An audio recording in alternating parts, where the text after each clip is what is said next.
Halo semuanya, langsung aja ya. Hari ini kita bakal ngebedah salah satu peristiwa sejarah yang dampaknya, ya secara harfiah ngubah dunia, penyaliban Yesus. Tapi tenang, kita nggak bakal cuma ngulang cerita yang mungkin udah sering banget kalian dengar. Di eksplorasi kita kali ini, kita bakal pakai pendekatan multidimensi. Kita tarik datanya murni dari sumber-sumber sejarah, teks teologi, sampai kajian filsafat modern. Jadi siap-siap ya, karena sesi bedah materi ini bakal ngasih perspektif yang mungkin belum pernah kalian bayangin sebelumnya. Oke, kita bakal langsung masuk dan membedah peristiwa super kompleks ini lewat 5 lensa. Mulai dari latar belakang sejarahnya, manuver politik Pontius Pilatus, alasan Sang Mesias ditolak, tarik-menarik antara alasan duniawi dan surgawi, dan terakhir, perspektif filsafat tentang tanggung jawab. Sip. Kita masuk ke lensa pertama, latar belakang sejarah. Biar dapat konteksnya, kita harus ngerasain langsung gimana panasnya situasi Yudea di abad pertama. Kita punya rentang waktu yang cukup solid nih. Dari tahun 26 sampai 36 Masehi, itu adalah masa jabatan Pontius Pilatus sebagai prefek di Yudea. Dan, di tengah-tengah masa kekuasaannya itulah, tepatnya antara tahun 30 sampai 33 Masehi, para sejarawan sepakat bahwa eksekusi Yesus terjadi. Garis waktu ini jadi bukti kuat kalau ini tuh beneran peristiwa historis, lengkap dengan dinamika politik yang nyata banget di zamannya. Sekarang, yang kadang suka kelewat kalau kita ngomongin penyaliban adalah hukuman ini tuh bukan pidana mati biasa. Sama sekali bukan. Ini adalah metode eksekusi khas Romawi yang emang sengaja didesain brutal banget buat ngasih terapi kejut ke publik, biar orang-orang pada takut buat berontak. Dan tulisan raja orang Yahudi dalam 3 bahasa yang dipasang di atas salib itu bukan sekedar ejekan receh. Itu adalah deklarasi supremasi politik yang tegas dari Roma, yang mereka tuh bilang, lihat nih, siapapun yang berani-berani jadi raja tanpa izin kaisar bakal berakhir kayak gini. Ngomong-ngomong soal penguasa Romawi, ini bawa kita ke lensa kedua, peran sang aktor politik Pontius Pilatus. Pernah kepikiran gak sih siapa sebenarnya Pilatus ini? Maksudnya, kalau kita mau benar-benar paham, kita harus misahin sosok historis ini dari sekadar peran tokoh jahat di teks agama. Kita harus lihat apa motivasi aslinya sebagai pejabat politik yang ditugasin di daerah yang super rawan konflik. Coba posisikan diri kalian jadi dia. Pilatus ini ibaratnya kejepit dari 2 sisi. Di satu sisi, dia adalah wakil langsung Kaisar Tiberius. Dia dengan beraninya bawa lambang kekaisaran ke Yerusalem yang mana itu tabu banget buat tradisi lokal, dan dia bahkan pakai dana dari tempat suci buat bangun saluran air. Tapi di sisi lain, dia juga dapat tekanan luar biasa buat mencegah pemberontakan. Jadi waktu kasus Yesus ini muncul, jujur aja, motivasi utama Pilatus tuh bukan nyari keadilan absolut. Dia cuma mikirin kelangsungan hidup politiknya, karirnya, karena kerusuhan sekecil apapun bisa bikin bosnya di Roma marah besar dan nyopot jabatannya saat itu juga. Tapi ironisnya gini, dari semua manuver pragmatis yang dia lakuin buat nyelamatin karir, ada satu jejak sejarah yang gak bisa dihapus. Kalimat menderita di bawah pemerintahan Pontius Pilatus. Coba bayangin, dia adalah satu-satunya pejabat Romawi yang namanya secara eksplisit masuk dalam pengakuan iman umat Kristen di seluruh dunia.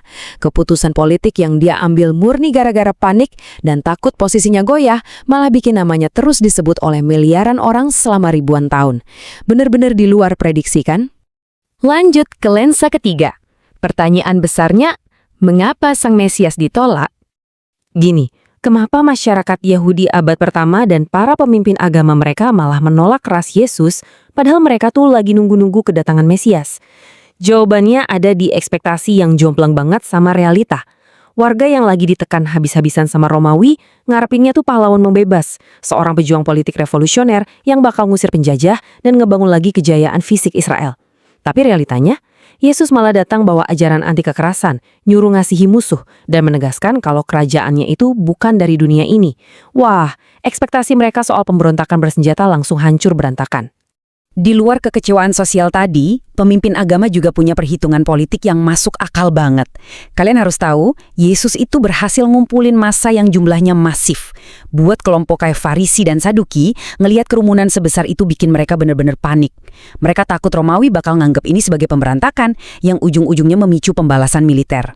Mengerikan kan? Jadi buat mereka, menuntut eksekusi Yesus itu murni langkah pragmatis aja. Mengorbankan satu orang demi mempertahankan status quo dan nyelamatin bangsa serta tempat suci mereka dari amukan Romawi. Oke, sekarang kita masuk ke lensa keempat, alasan duniawi dan surgawi. Di sini kita geser sedikit ke lensa teologi Kristen untuk melihat makna di balik peristiwa fisik ini. Ada dualitas yang sangat kentara.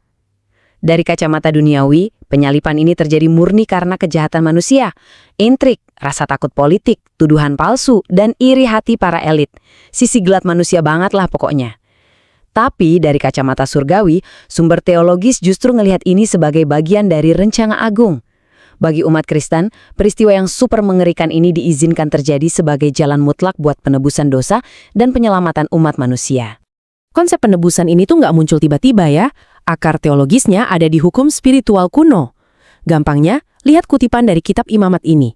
Karena nyawa makhluk ada di dalam darahnya, dan aku telah memberikan darah itu kepadamu di atas mezbah untuk mengadakan pendamaian bagi nyawamu. Menurut sumber teologi, pengampunan itu mutlak menuntut penumpahan darah yang tak bercela. Jadi lewat lensa ini, penderitaan di kayu salib itu bukan sekedar tragedi liar yang lepas kendali, tapi justru pemenuhan mutlak atas hukum spiritual kuno tersebut. Dan sekarang kita sampai di lensa kelima, sekaligus yang terakhir, perspektif filsafat tanggung jawab.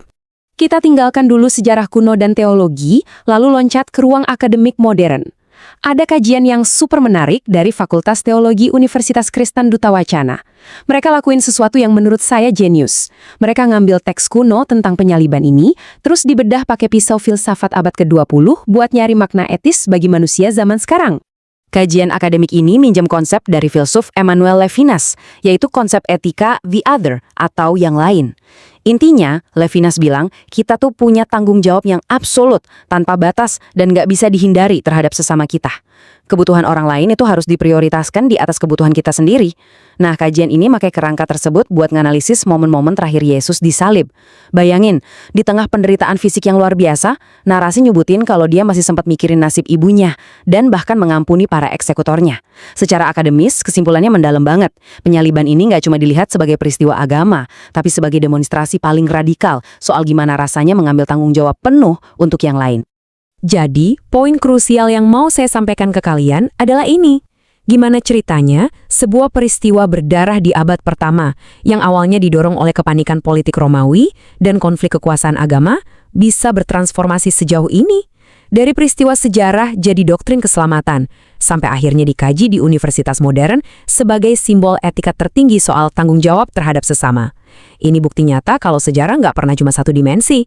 Pertanyaannya, gimana mungkin konflik kuno yang sebrutal itu justru bisa jadi cerminan etika yang paling relevan buat kemanusiaan modern kita hari ini? Bikin mikir kan?